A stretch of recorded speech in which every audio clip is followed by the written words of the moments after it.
school, and today we're doing a brief review of the topics for the upcoming test. The test is on heat and energy, okay? Alrighty, so our definition of energy, right, is the ability, okay, to do work. Okay, so I hope you can see what I wrote there, ability to do work, no problem. Excellent, all right. Now, in terms of energy transfers, right, we discussed in class already, I'm sure your teachers discussed also, there's many different kinds of energy transfer. You can go from chemical to mechanical. You can go from light to heat. For example, you put your hand near a light bulb. Okay, you can go from kinetic to potential, potential to kinetic, and so on. So there's many different types of energy transfer.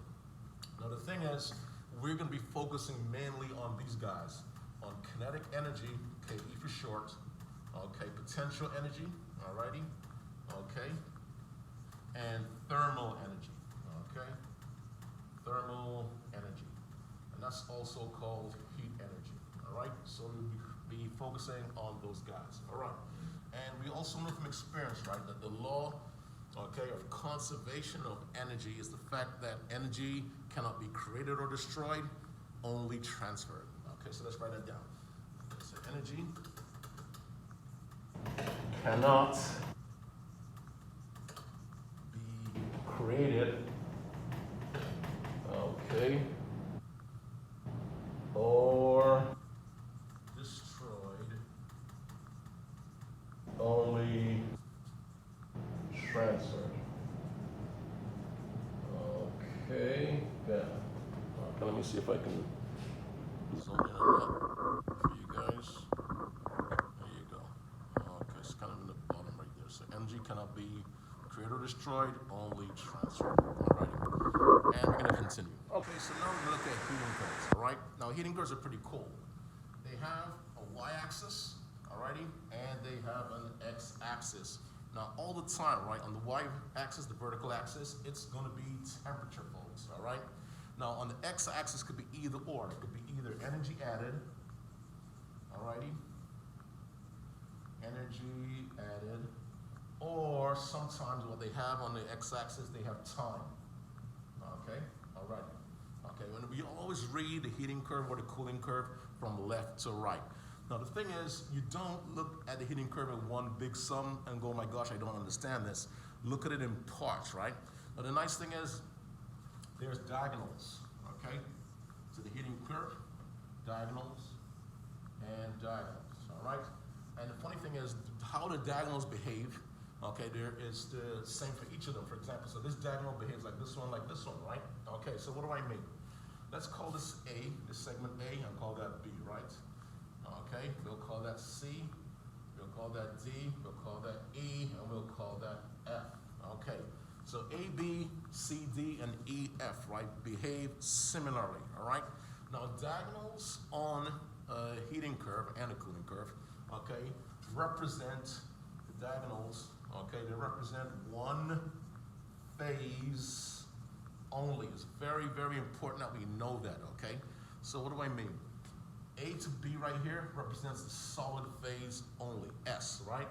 From C to D here represents the liquid phase only, and from E to F right here represents the gas phase only, okay? So it's very, very important that you know that. So what's happening from A to B in terms of temperature? We see obviously that temperature is going up. Temperature is going up from C to D, the temperature is going up from E to F. Okay, so also, like I said before, they're behaving similarly, but the thing is they're different phases, one phase only, right?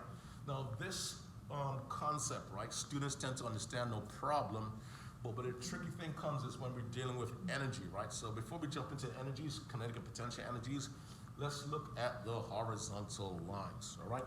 So I'm gonna draw dotted lines for the horizontal lines, all right? Now, if the diagonal lines represent one phase only, we know that the horizontal lines represent phase changes, okay? So the phase change when you go, so I'm sure it's a different color.